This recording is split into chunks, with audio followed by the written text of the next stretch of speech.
تو اس لیے آپ کو ہومیوپیتھی عام دواؤں کے حساب سے صرف نہیں کرنی چاہیے، بلکہ سارے مریض کا جائزہ، اس کا پس منظر دیکھنا یہ وقت طلب ہے، لیکن اگر آپ کو عادت پڑ جائے کسی ایک مریض پر ایک دفعہ غور کرنے کی، تو وہ جو آپ کی یادداشت کا حصہ بن جائے گا وہ رفتہ رفتہ بلڈ ہونا شروع ہو جاتا ہے، یہاں تک کہ آپ کے دماغ میں بیسوں یا بعض دفعہ سینکڑوں مریضوں کے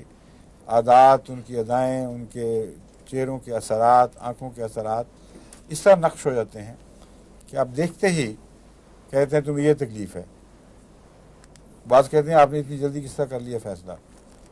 وہ جلد بازی نہیں، وہ بہت لمبی محنت اور آہستہ رفتار سے دماغ پر ان اثرات کو نقش کرنے کے نتیجے میں جو چیز پیدا ہوئی ہے وہ پھر انسانی مہارت بن جاتی ہے،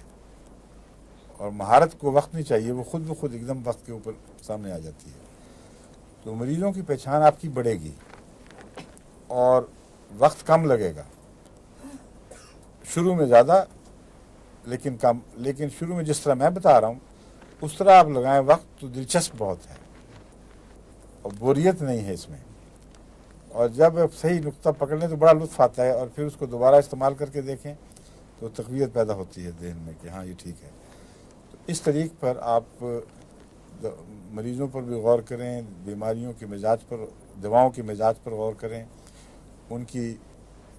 بنیادی صفات کو مد نظر رکھیں، اور جہاں ٹکراتی ہیں وہ صفات